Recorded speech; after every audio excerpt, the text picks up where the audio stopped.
Hello, everyone, and welcome back to the Awards Gambit. I hope everyone is living their best lives. We're in February now, and so I hope everyone is feeling a little bit more settled into the new year. Today, I'm going to be doing a movie review for the film Poor Things.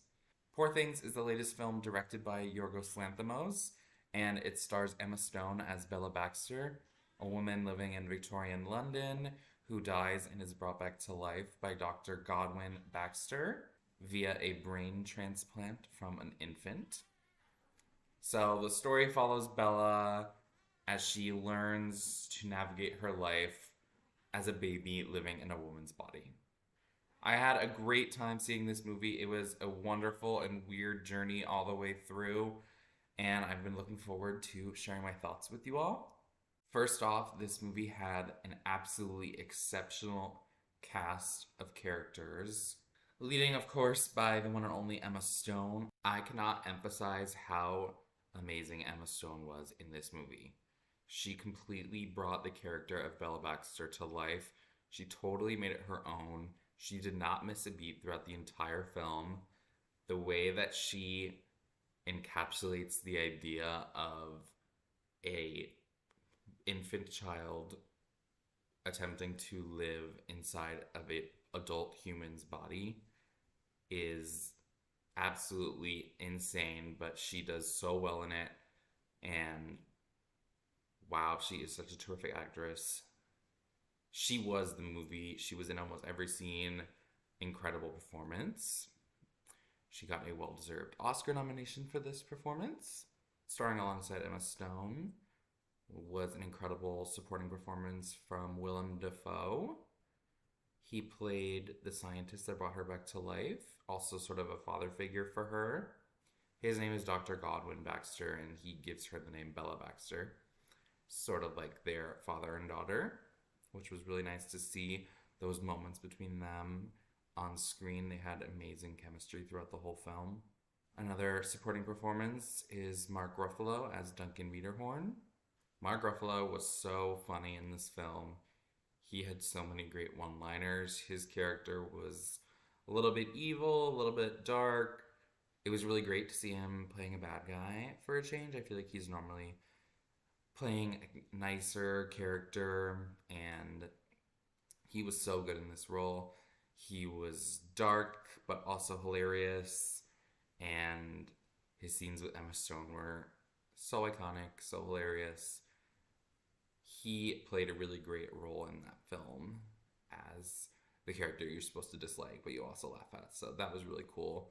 He gave a great performance. He was also Oscar nominated, so that was exciting for him. Congratulations to Emma Stone and Mark Ruffalo on your Oscar nominations. Another great performance in this film was that of Ramy Youssef as Max McCandless. He is Dr. Godwin Baxter's assistant, who also grows very fond of Bella, and the three of them live and coexist together for much of the first part of the movie and a bit in the middle and towards the end.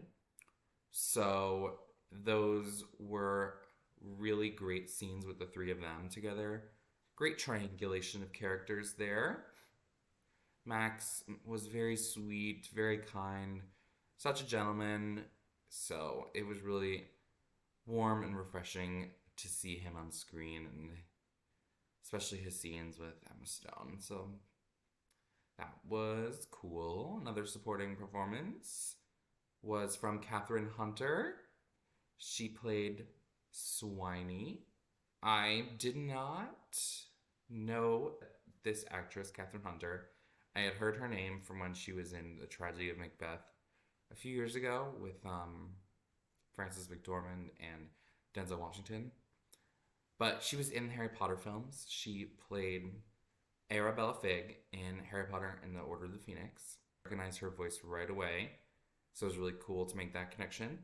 She was so good in her role. She's a small little lady, but boy, does she make a presence. Great performance from Kathryn Hunter. Another supporting performance in this film was Jerrod Carmichael as Harry Astley. He plays somebody that Emma Stone meets along her journey when they're on a boat. So they have a few scenes together. Christopher Abbott plays Alfie, one of Bella's many lovers in this film. I don't want to give too much away about his character, but that's who he played. And lastly, Margaret Qualley as Felicity. Dr. Godwin Baxter's experiment after Bella, sort of reanimating her as well. And those moments with her are quite funny because she progresses a little bit slower than Bella. So it was great to see Margaret Qualley attempting to pretend to be a baby. All in all, an amazing cast of characters, excellent ensemble.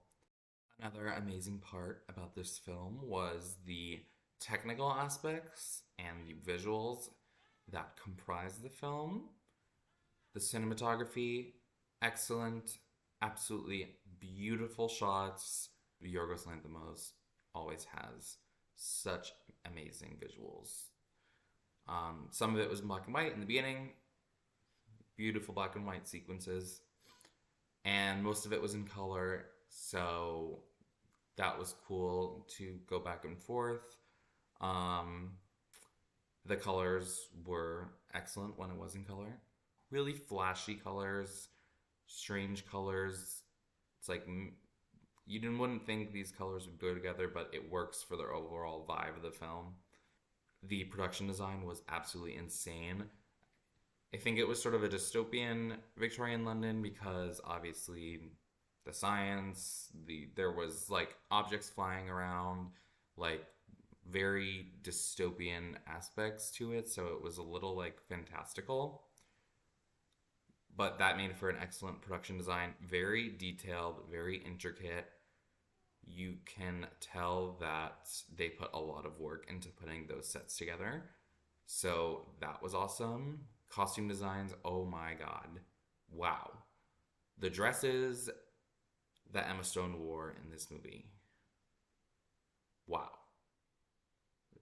So strange, but obviously the whole movie was strange. The whole vibe of the movie was supposed to be strange, so it worked so well.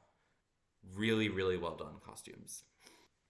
There was a dance sequence that was so iconic between Mark Ruffalo and Emma Stone, and they're like dancing very strangely.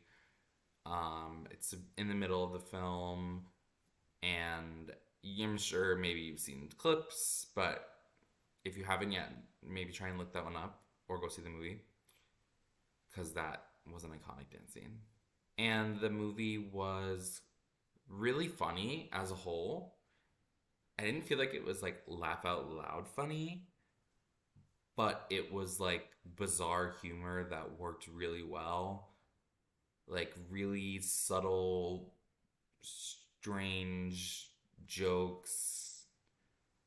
Sometimes I felt like there was like a slapstick vibe to it. So it was very eclectic, very unique humor. Yorgos Lanthimos always does a good job of that sort of thing. I also felt like the movie had very good editing. It was 2 hours and 21 minutes, which is pretty long for a movie, in my opinion. And there were times towards the end I was like, oh, this should probably be ending soon. Like, it should feel like it's ending. Sometimes it was a little slow. And I felt like there was a little bit in the middle that maybe I would have cut out or like changed to make it shorter. And that was the scenes with Jerrod, Carmichael. I didn't really feel like that added that much to the plot. There was stuff that happened on the cruise ship besides Jerrod Carmichael that was important, but like I don't know what that whole plot did for the overall film. So maybe I would cut a little bit of that out. Also, just want to point out that this movie had a lot of graphic nudity and sexual content. So if that is something that you don't like to see in movies, maybe I would hold off on this one. Just wanted to put a little disclaimer out there if you're thinking about seeing the movie. I want to talk about this film's Oscar chances. As we know, the Oscar nominations already came out. This film got 11 nominations, which is very high. So congrats to Poor Things. I would say all of them were well deserved. They were nominated for Best Picture, Best Director, Best Adapted Screenplay, Best Actress for Emma Stone, Best Supporting Actor for Mark Ruffalo, Best Editing, Best Cinematography, and a number of other below-the-line nominations. As for the ones I think it could win, because I feel like Oppenheimer is going to win a lot of below the line nominations and above the line nominations.